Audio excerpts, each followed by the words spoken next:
أول شيء شرف لإلي إنه استقبالي بقصر الرئيس سليمان فرنجية مع الست نيمة فرنجية. قمة بالتهذيب والاحترام، شرف لكل إنسان. وبالنسبة لإهدنيات وجمهور إهدن وهذا المسرح العظيم، يعني أنا كتير مبسوط إني حوقف على هيك مسرح. بالأخص قبل شوي قلت إنه هذا المسرح بيستقبل أهم النجوم وأهم الأساطير بالعالم العربي وبالعالم. فيعني يا رب تكون ليلة حلوة وحفلة حلوة.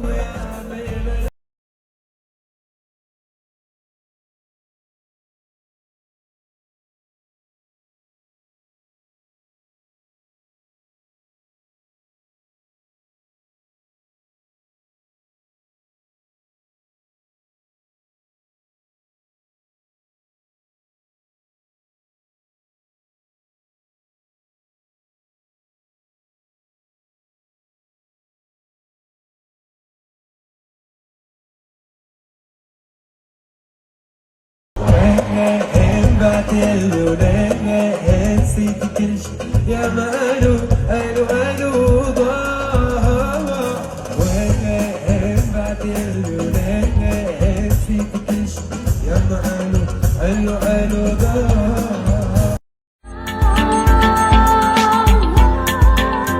بصراحة